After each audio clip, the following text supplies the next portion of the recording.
Hi everyone, my name is Natalie Dawson. Welcome to Leader Talk. This show is proudly brought to you by Brainiact. Each week we are meeting with incredible leaders from around the world to discuss all things leadership and business insights.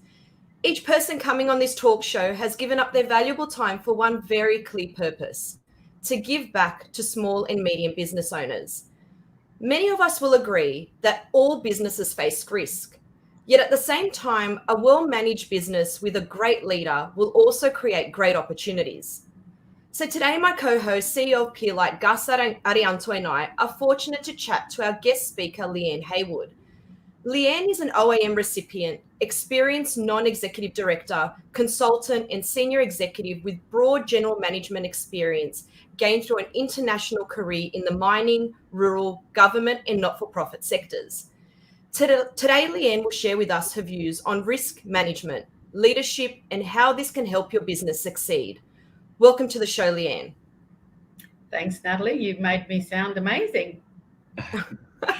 You are amazing, and we are going to learn more about you when you introduce yourself shortly.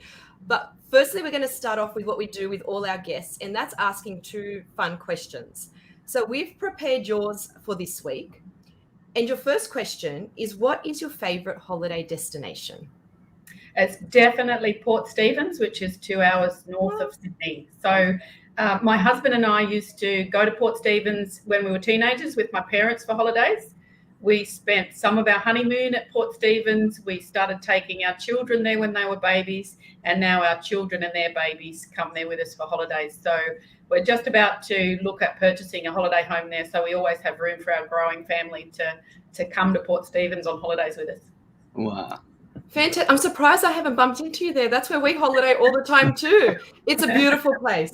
Gus, if you haven't been, you have to try it out. Well, I think so. Now listening to Leanne, I better book my holiday there. And if you could invite anyone to dinner, who would it be and why?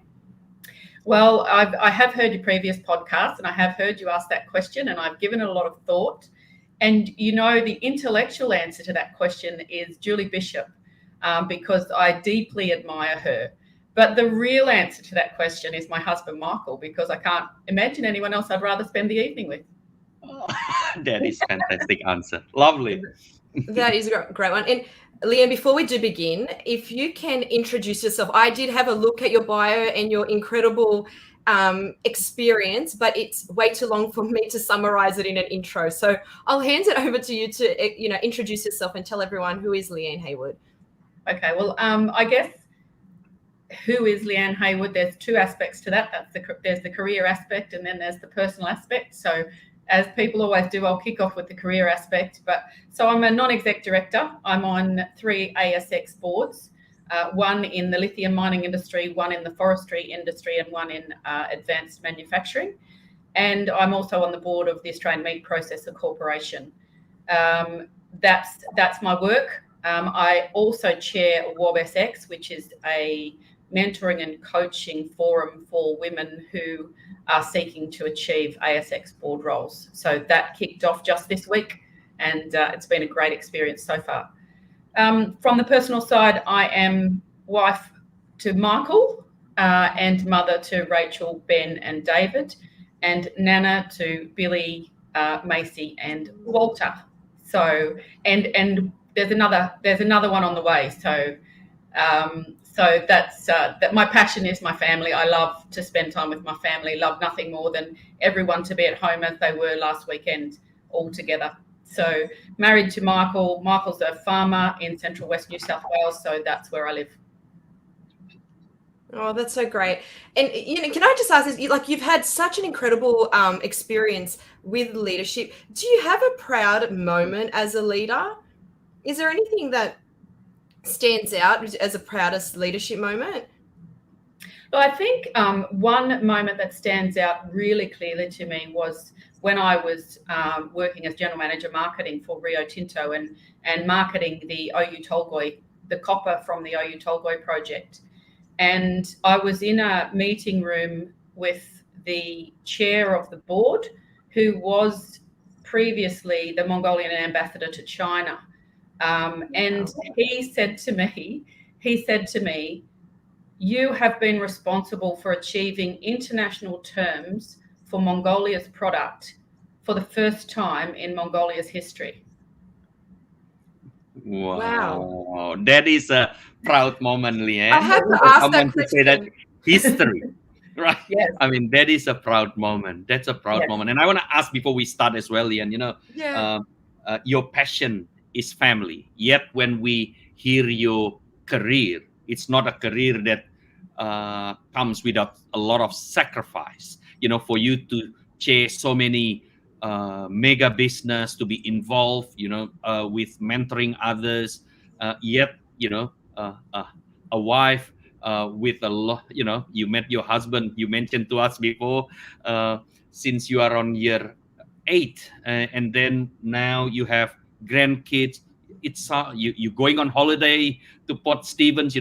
You must be a very well balanced executive with passion on family and career. That's just an outstanding, from the outside, that alone is showing you are a well managed, successful person. I like to think so, Gus, and I think it's very much a partnership between myself and my husband. So when I was working for Rio Tinto, I was traveling internationally literally every week, and there was never a complaint from him, not even near a complaint from him. He was supportive, he was encouraging, he kept the home fires burning while I flipped off overseas every week. But the big thing for me was always being accessible to my family. So despite the fact that I was overseas and involved in multi-billion-dollar negotiations, my children knew they just needed to text me. They could text me. If they told me they needed to talk to me urgently, I would step out of whatever I was doing, and whoever I was talking to call them. They struggled to understand what was urgent and what wasn't when they were younger. I did interrupt a very important conversation once to call my daughter, and she asked me where the cake tin was that she needed to cook a cake with. But I always tried to be accessible to them. They knew that if they needed me, that I would jump on a plane at a moment's notice and be home. And when I was home, the mobile phone and the laptop were switched off. So my husband would pick me up from the airport at lunchtime on Friday, and we would head to the pub and have lunch and a glass of wine, and he knew he had my attention until I jumped back on that plane again.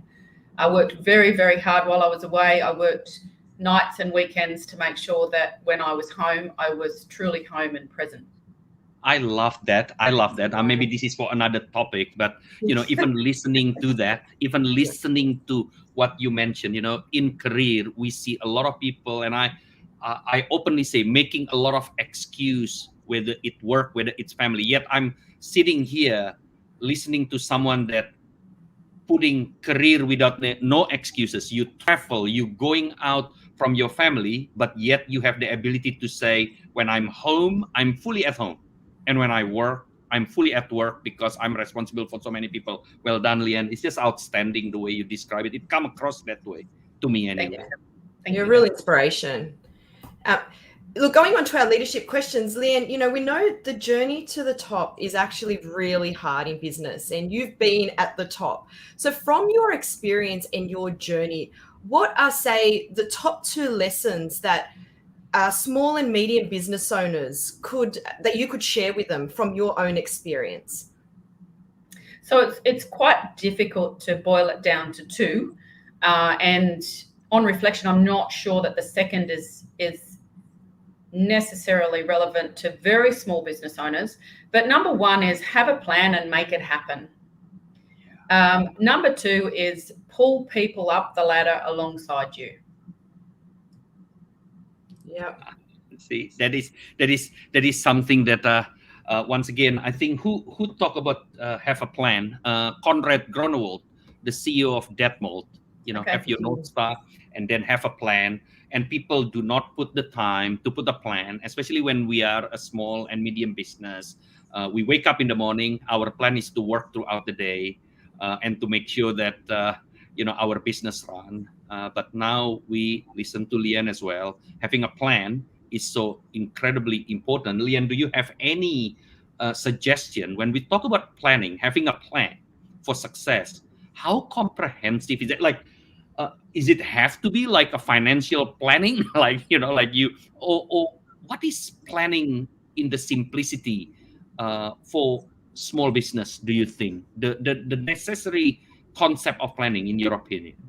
Let's make it really simple, and let's work with a whiteboard, and let's just write down our goals for the next year, 2 years, 3 years, 4 years, and 5 years.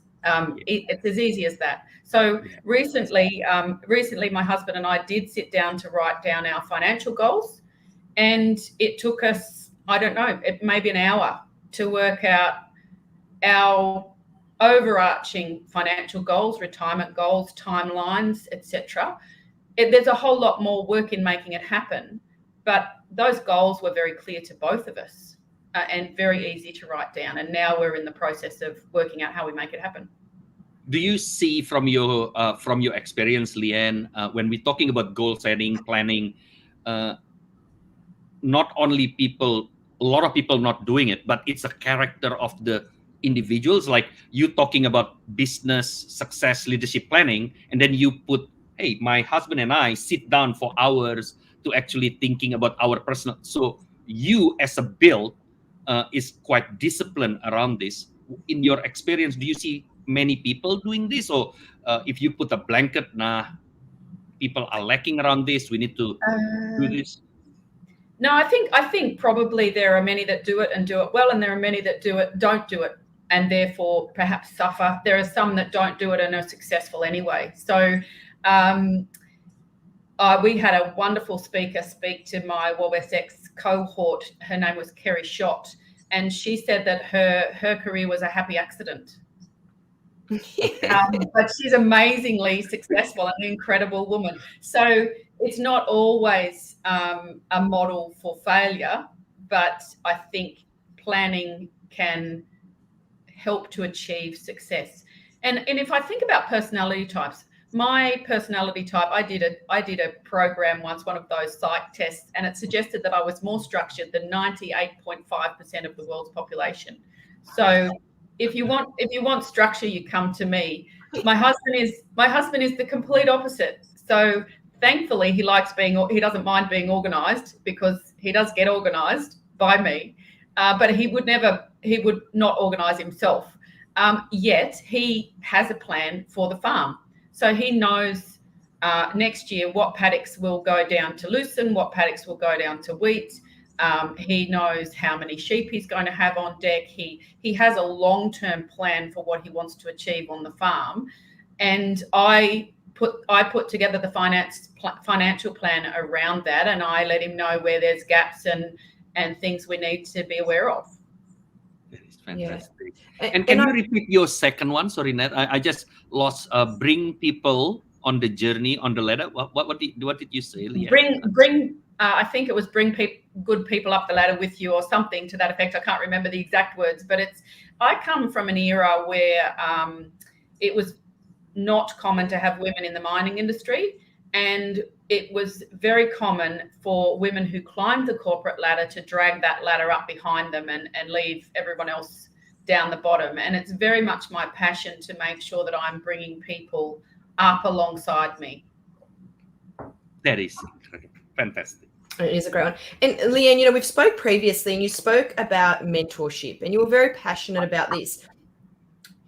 Again, we're talking to small and medium business owners. Can you share why you think why would they actually benefit from having mentors? Because I know you're a mentor yourself. How would business owners benefit from actually reaching out and having a mentor themselves? Well, I think it's someone you can bounce ideas off. And it's someone who's neutral, someone who's outside of the day-to-day stress of your business, who can give you a completely different outlook. When choosing a mentor, I recommend that people choose people who are very different to them. If I was choosing a mentor, I don't want to choose someone who's as organised and structured as I am, because I need to learn to be more free-flowing and I need to learn to do things differently. So if I choose someone who's simply going to reinforce my own ideas, I'm not getting value out of that. So I would choose someone who's very different to me, who might teach me something new. Is that something that always been with you as a person like that, Leanne? Because I'm a, let's bring the kebab at 11 o'clock now. I'm a kebab shop owner. I, I don't want to get input about how salty my kebab. When I think my kebab is the best in my neighborhood. Like, I mean, the personality of a person matter, because you can have 1,000 mentor, but if you close your ears, you literally don't get a lot of things. And what interesting, what you said before, select a mentor that is different to you, so you get a very, very broad, not broad, diverse opinion, so you can grow. What are you always been like that from for a long time, that you open to opinions, or this is something we need to develop? Like, what do you say to me as a kebab owner? Like, it's very difficult, Leanne, to hear someone telling me how to cook kebabs. Like, I'm the master of it, right? The best mentors hit you right between the eyes with something that really hurts. So yes, you do need to develop the skill to do that. And I haven't always had it. My first lesson in understanding that I needed to grow and develop in my leadership was, so I've always been very focused, and I was working at North Parkes Mines.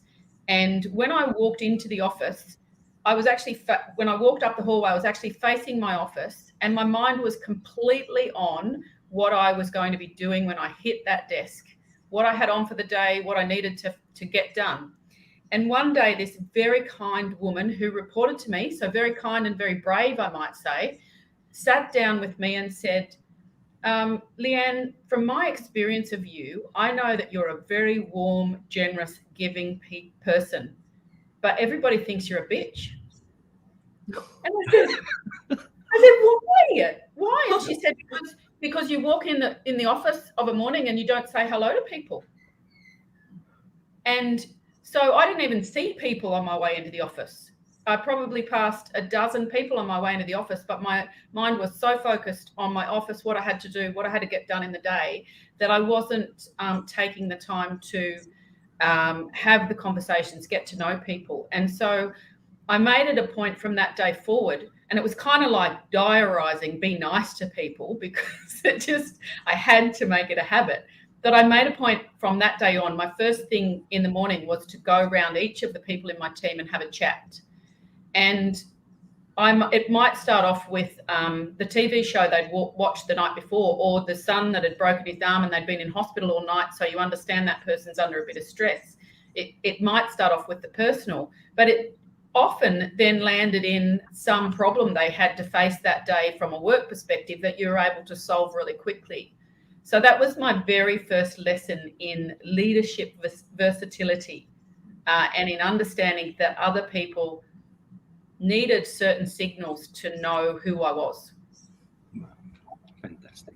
That's a great example. And I think it kind of brings us onto the topic then of, feedback. Like, this wasn't even a mentor. This was just someone giving you feedback. So I guess, what would be your advice to then business owners? Maybe they're thinking, mentors hard work, but it's just as simple as asking people for feedback, isn't it? About how let's go, Gus, how the kebab shop is, how the customer service is, really, isn't it? It's not so much. I'm just conscious that people listening out there might think a mentor is something I've got to go get a person and I've got to sit with them once or twice a week and just listen to them. But stretch it out to feedback. Feedback is just as important. Would you agree with that? I would. And I guess I haven't necessarily had formal mentors through my life as people talk about formal mentors. I have had a professional coach and who is now a great friend and mentor. But there's been people that have influenced my life on the way through, from my year 6 teacher in primary school, my year 12 teacher in mathematics, my year 12 teacher in English. I've had people who reported to me that have now become mentors to me, and people I can pick the phone up and ask questions about. So it doesn't necessarily have to be a formal relationship. I think people do get good value from formal relationships. It hasn't been that for me. My husband is my mentor. My daughter is my mentor. I have this whole range of people that I can reach out to and ask for advice. A memorable moment with my professional coach, and this is what I mean about slamming you between the eyes.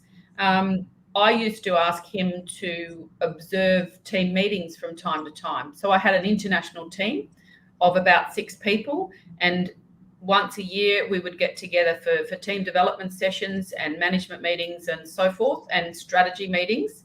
And I used to ask him to observe those meetings from time to time. And he, after one of such meeting, he said to me, I could hear some really unattractive arrogance coming out in you during that meeting.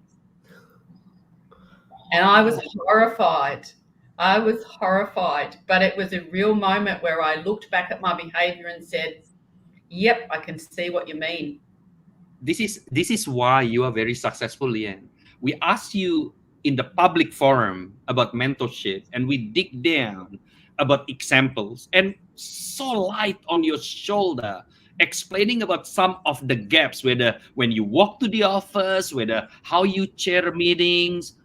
It feels like one thing that I can learn, good or bad, if we take it positively, it's nothing to be shy about, because we can grow and we can get the benefit. I just feel like you are very, your energy is very, hey, that was my weakness back then, according to other lens. That's not necessarily 100% true, because just because you're not saying hello, you're walking focus on helping the business as well. But if that's the feedback, I take it. I take that feedback and I change it. That alone is your personality will make a lot of mentor very happy, because the last thing we want when someone asks, hey, can you give us a feedback? And then when we give the feedback, they look at us like, nah, I don't like you. That's well, there is actually a place for that, Gus, and I think you will get lots of feedback in your life, and what I try and do is to reflect on that feedback and decide if I believe it's something I need to act on or not. Sometimes people who don't know you very well will give you feedback, and I think sometimes you need to say, hang on a minute, that's not true. And so I'm going to let that one slide. And look, a good example, and this is a personal example, but at one stage, very many years ago, my husband had a conversation with me about something he was very unhappy about that he felt I had done. And I reflected on it. I was very upset, and I've reflected on it overnight.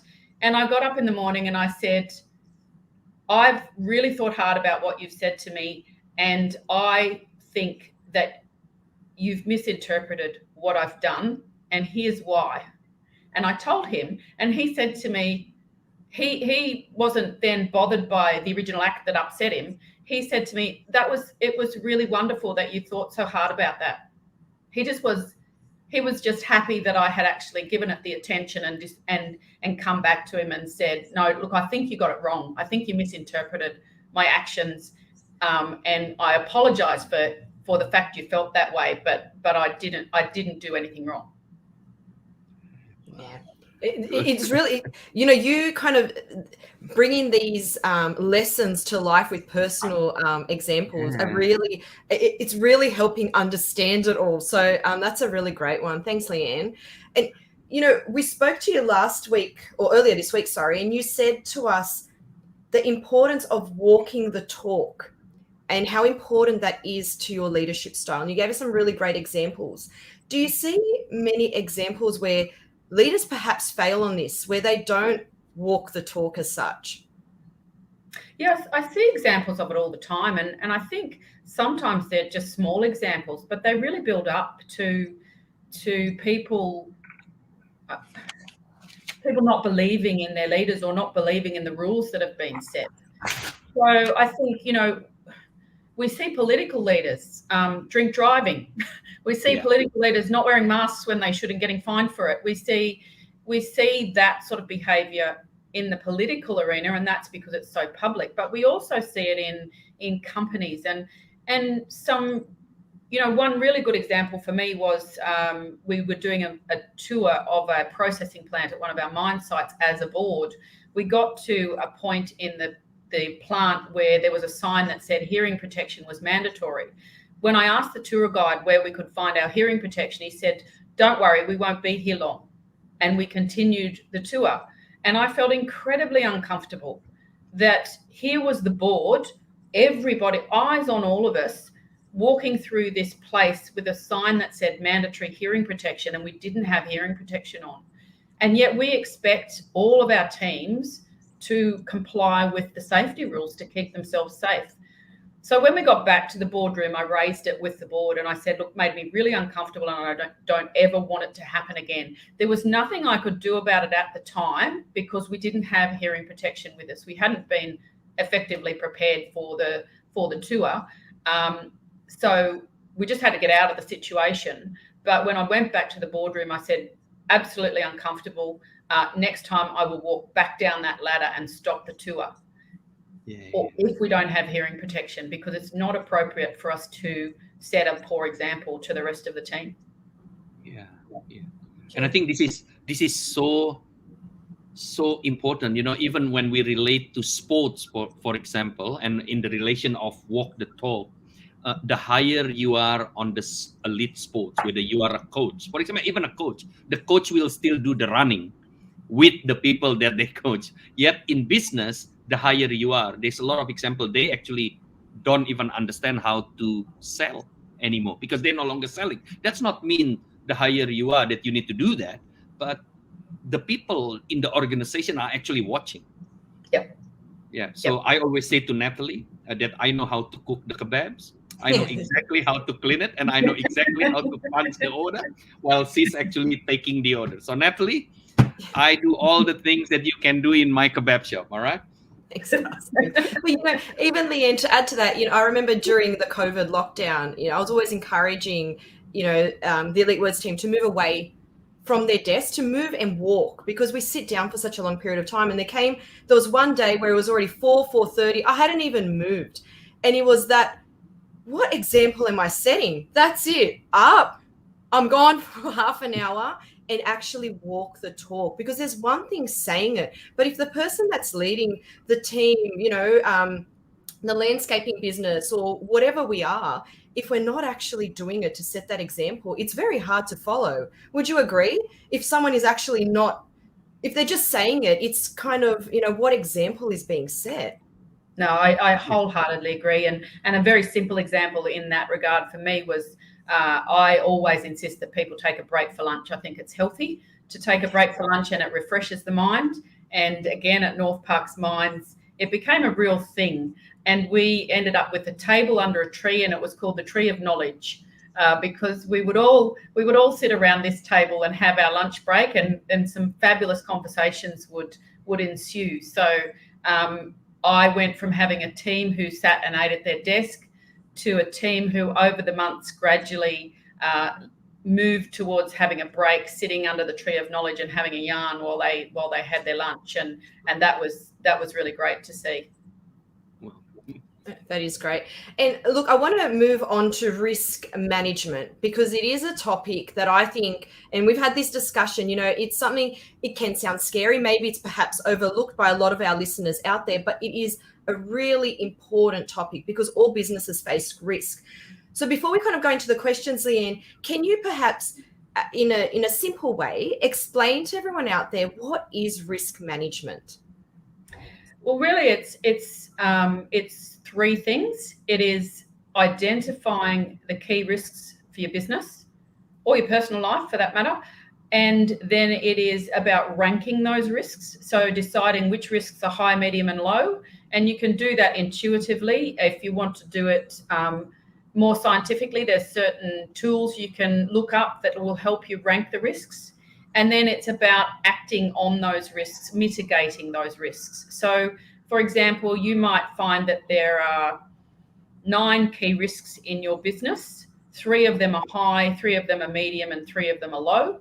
And so you choose to put action plans in place for the 3 that are high to reduce that risk over the next 6 months. And then once you've done that, you look at the medium risks and do that over the next 6 months. And then once a year, you look at all the risks again and see if there's any new ones, see if any have dropped off the scale, see if your risk mitigation has been successful, and do the whole process again.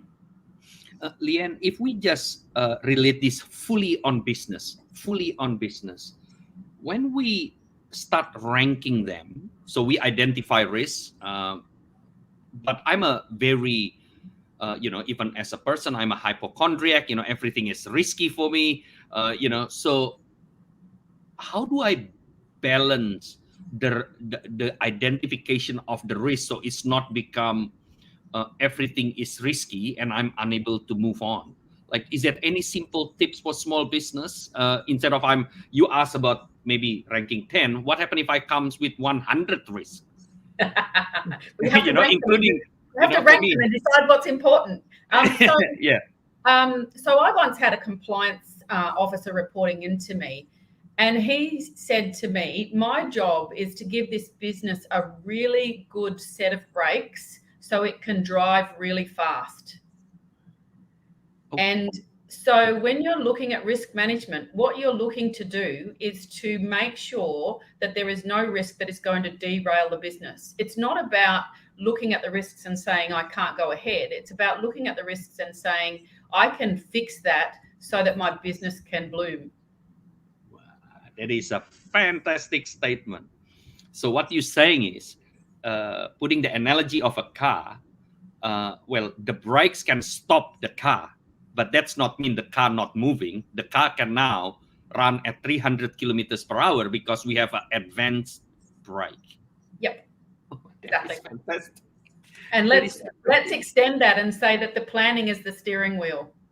The planning is the steering wheel. The brake is for safety and just in case something bad happen. But you are running a business that want to drive up to 300 kilometers per hour. That's right, exactly. Thank you.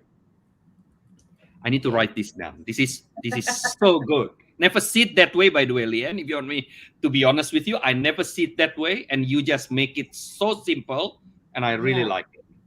Yeah, and Leanne, for those listening out there now and going, wow, it's kind of a wake-up call, but they've never looked at the risks for their business. What are two, let's say, okay, they don't have the time, they don't have the money. That's usually the two common things that, business owners say, because they are so busy managing customer relationships, looking after their people, etc. Why is it so important? What are 2 reasons you can give them that say you need to make time to do a risk assessment? You need to do this because ultimately, can a business fail if they don't do it? Well, I think, yes, absolutely. Absolutely, they can fail if they don't do it. And, my dad was a Commonwealth Bank manager, and he used to say that the most common reason he saw for failure in business was lack of working capital. So that's a financial impact. Do you have enough working capital to get through the ups and the downs of your business? The other thing is, from a safety perspective, so let's go to the kebab shop owner.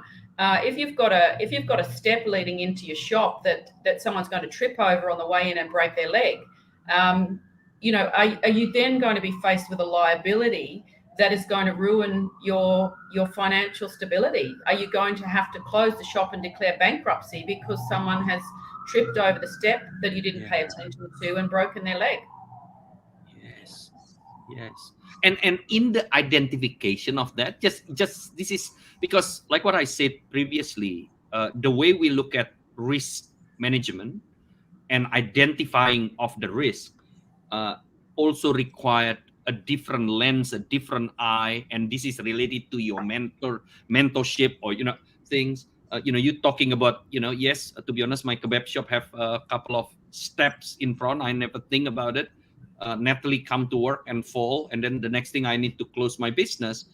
Do you have to go through that far in terms of, hey, find an expert, find like is there any any suggestion from your side, Leanne, for us small business owners, like how, because our eyes is not as in tune as a very disciplined organization that very experienced on this.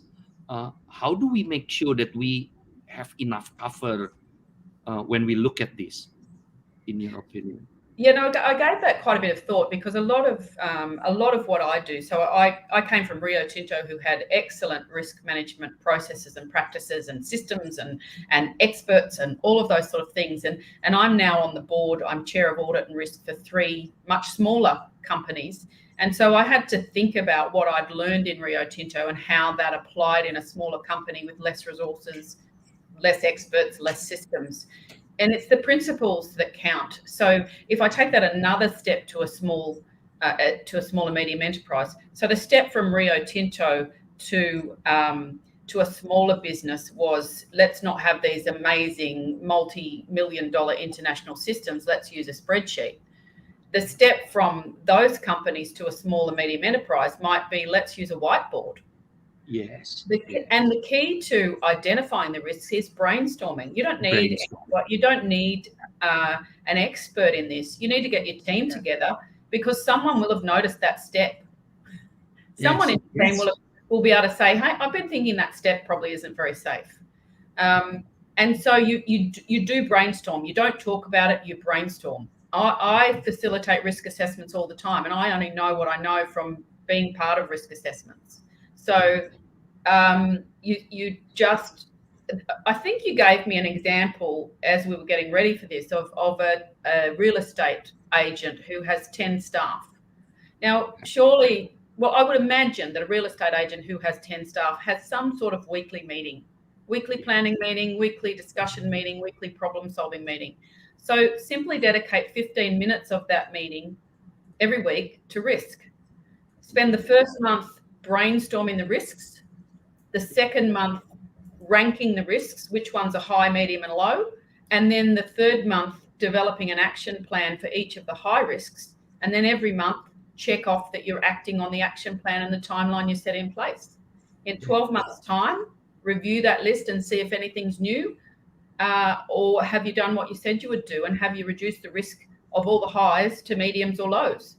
So it doesn't have to be scientific, doesn't have to have a huge system to manage it. Spreadsheet suffices, a whiteboard suffices. It's the process of the conversation and the thinking and the identification and the acting. Yes, lovely. And listening even to you, that's hence it is very important.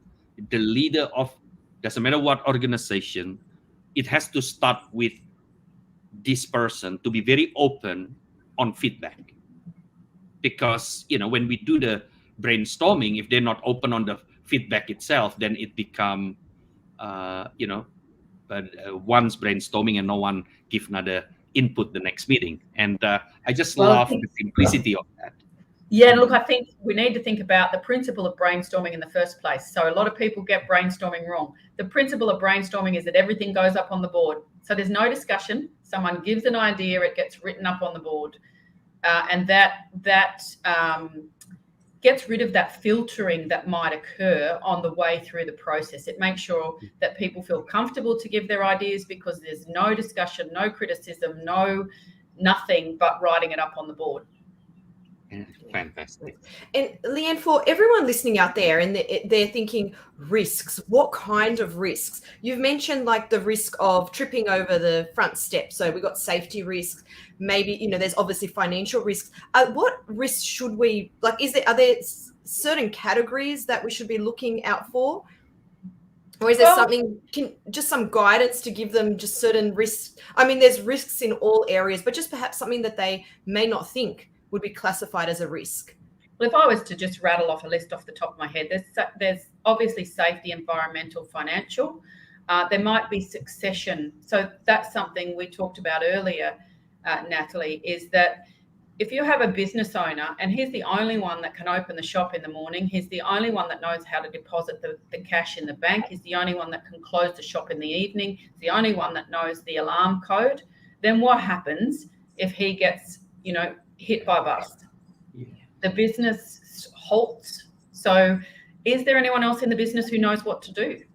In my own personal life, I'm kind of the financial controller of the family, and I'm very aware that I need to put a list together for my husband of who to contact in the event something happens to me.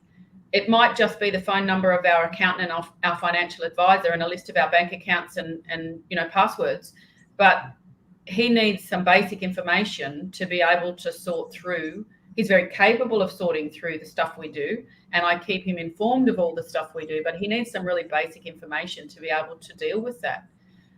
I think I might have given you a good example of that when we were getting ready for this session, in that at one point in our very early married life, I was away at university doing my degree, and our laundry caught on fire, and he couldn't reach me. It was before the days of mobile phones. He had to leave a message at reception at the university, which had to get to me, and I had to get to a public phone to call him back. But he knew that I kept all our paperwork in a filing box under my desk.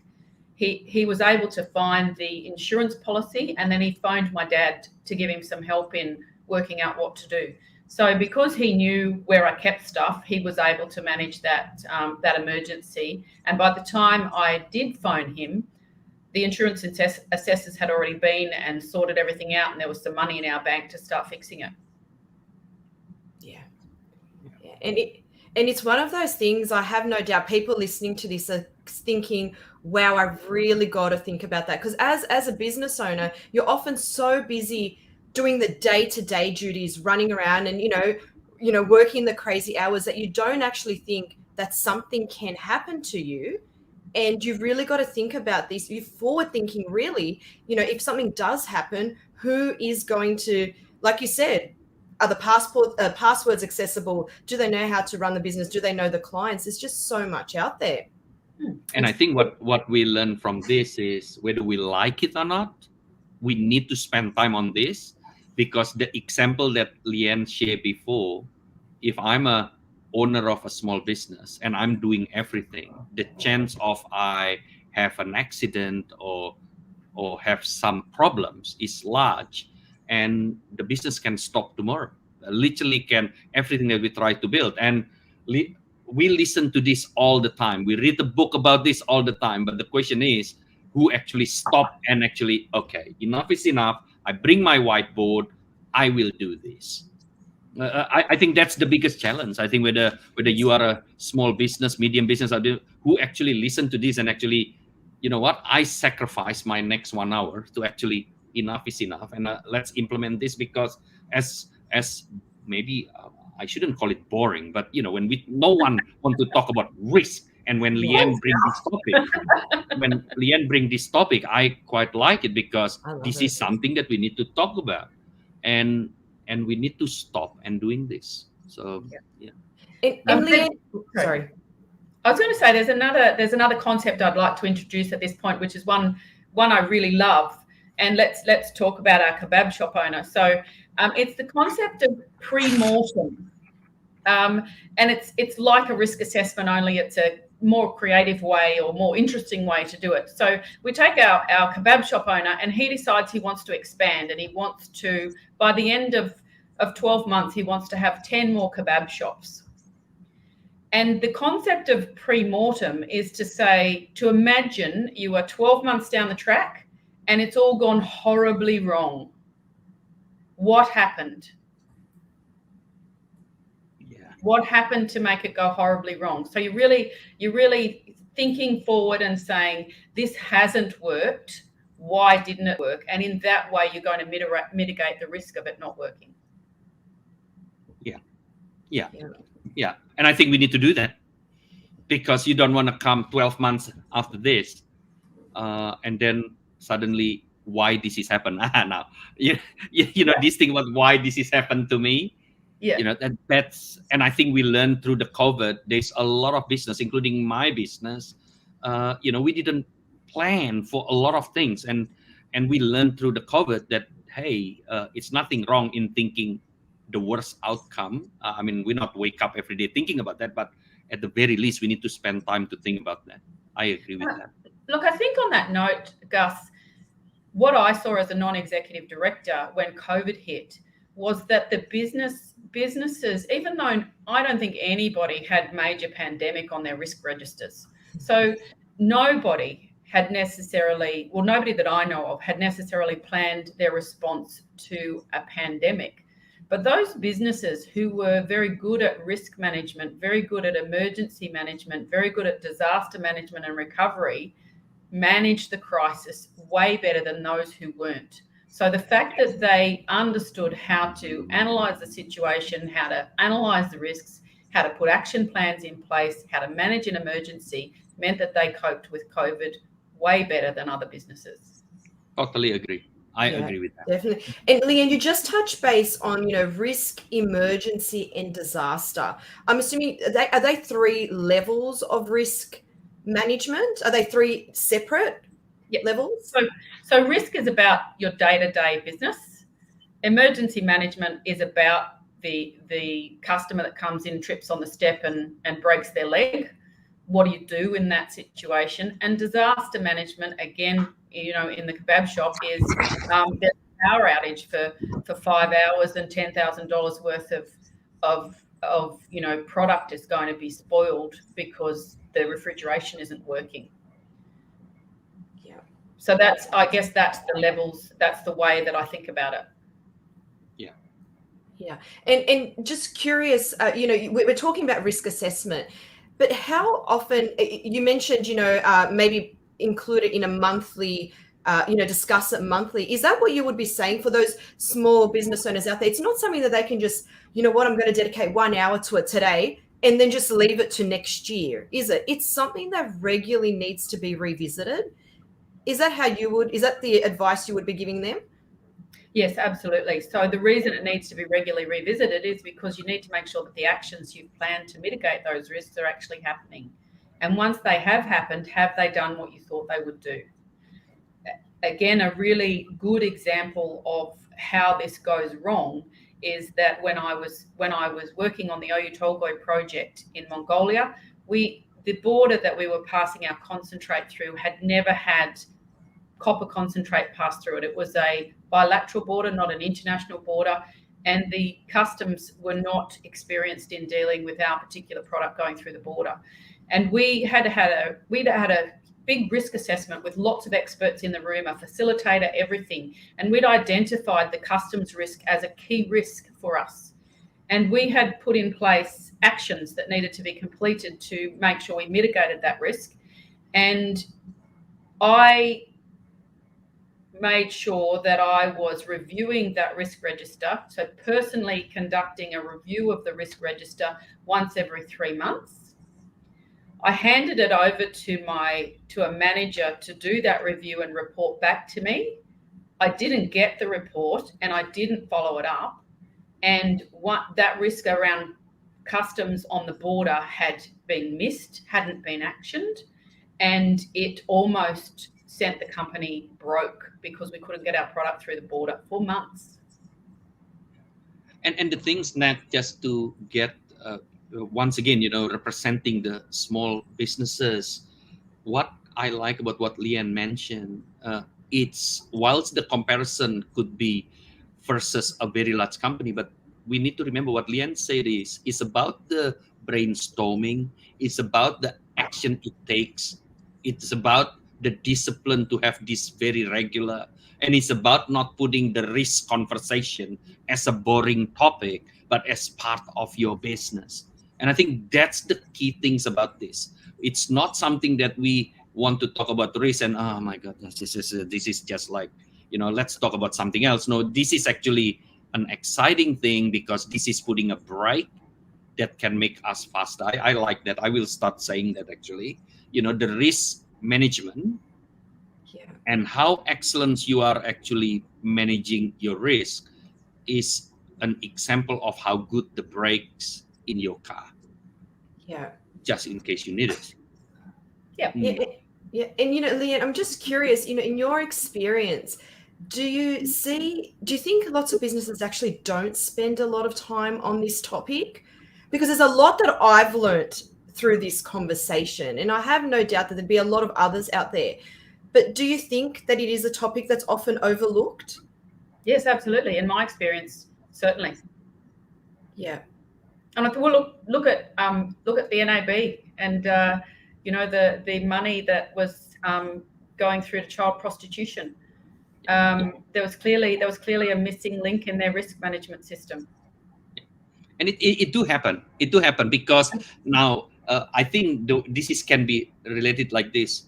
Leanne sit on the very high, looking from the top. Of course, risk become important for. I'm not assumed. I know it's important because your business can collapse at any time. But for the people that running the business, any topic of this is extra work, right? So like that's why we need to make risk management topic not as an enemy of a business, because it is a work. The minute you actually identify that 2 steps in front of our kebab shop, Nat, to actually remove them, number 1 is cost. Number 2 is who doing it, me or we hire someone. I don't even have money to buy the meat. Like we can't. I think it might be as simple to start with as putting some reflective tape on the step. Yeah, exactly. So exactly. That might not be the long-term solution. That might be the immediate containment. Is to put some reflective tape on the step and then look towards how we can mitigate that risk in the long term. But in the short term, we're making people safer by making a simple, inexpensive change. Yeah. So it's not like the ostrich that it's not like the ostrich that's putting the head under the sand and then the problem is still that big. That's it. Yeah. And the other piece, the other thing I've always followed in my career is spend some time every day making things better. And it might be 10 minutes, it might be an hour. And an example might be, if I've got a job that takes me 3 hours every month to do, then I might spend an hour automating that. And then I've saved 3 hours that I can spend on doing something else that makes my life easier. Yeah.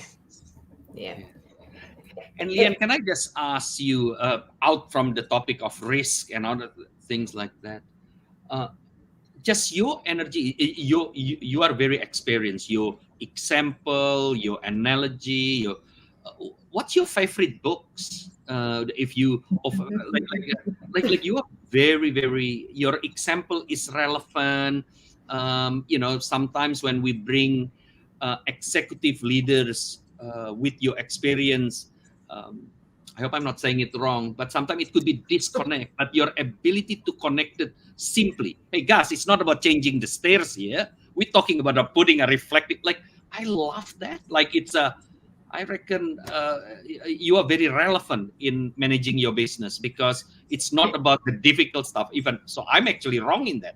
I'm straight away thinking, God, that 2 steps, I need to hire a contractor to remove it. And he said, no.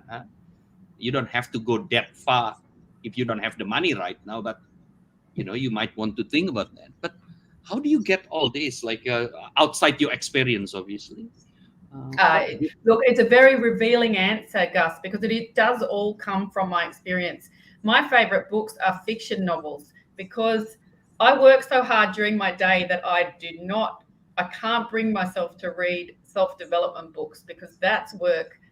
I did at one point when I was flying a lot, I committed to reading self-development books on the flight out when I was still sort of motivated and enthusiastic and heading to work. But on the flight back, it was a movie and a glass of wine. So I don't read a lot of self-development books. This all comes from experience. That particular example comes from learning over time how to control risks. So, administrative controls are the weakest controls. An administrative control would be putting a sign up to say, don't trip on the step. Engineering controls or getting rid of the hazard is the best form of control, and that is removing the step. Engineering controls are mid-range, and that is putting a fence up to stop people stepping over the step. But I've learnt that in my career by working with experts in that field and just taking note and saying, okay, I need to understand that, putting a sign up isn't going to help much, but getting rid of the hazard is going to be the best option. However, putting a sign up in the short term might help to stop people being at risk in the short term. Yeah. And look, I know I'm conscious of time, but I did have one question that I noted here, Leanne, that I wanted to ask. We touched on COVID-19. No one had planned for, or it's safe to say no one would have had that in their risk register, a pandemic. Is this something that we should now be including, do you think? What's to say what's going to happen, in the future? Is it something that we should be focusing on as well in the risk assessment? Well, the experts suggest that it is. Yeah. That this can happen again. And certainly it can happen again in the near term, because we don't quite know what's going to happen as we open up. So absolutely should be. What if we get closed down again? What are we going to do? Yeah, exactly. And then, do the best we can to plan right and mitigate the risks. Fantastic. Right. Look, Gus, I'm going to hand it over to you because I'm conscious of time. I'll hand it over to you for the wrap up. Okay, so first of all, Leanne, thank you so much for your time today. When I get the note that you donating your time for Leader Talk with your experience and with your topic, it's hard not to think, oh my God, this will be a very serious topic coming from a very experienced leader. The minute you rock up, your smile, your energy, your way of sharing is just contagious. Your opening line, my passion is my family. This is coming from a very high executive. That opening said, my passion is my family. I will stop everything to answer my children text message. And I congratulate you on that, because not many people will say that publicly. You also mentioned have a plan. Have a plan. It is very important. Spend time. But it's not about a sophisticated system planning, but have a time to sit down with a whiteboard, a pen and paper, to have a plan so you understand what success looks like. Bring others with you on the way to success. Don't just go there by yourself and left everyone behind. You also touched about finding a mentor who can open your eyes, happy to punch your nose, instead of finding someone that become the shoulder to cry on, because that's not a mentor, that's actually a friend. Walk the talk, because action speaks louder. Don't treat risk management as your enemy, as boring as the title, because it is actually helping you to identify, to rank the risk, and to act when things go wrong. Planning is your steering wheel. Brake is your risk management. It helps you to drive faster. Risk management is not a choice. It is a must. And the one thing that I take from you today, in everything that you answered, Leanne, simplicity is a key. You learn from your surrounding, you learn from your experience, and you learn from everyone. And thank you for sharing a very important topic in something that me, as the kebab shop owner, can understand. Simply, you are an outstanding leader. Thank you so much. Thanks very much, Gus. That was a fantastic summary. Thank you. And thanks, Leanne. And thank you, everyone, for tuning in. For more information on Leader Talk and for some great resources to help your business grow, check out brainiact.com.au. Thanks, everyone. Bye.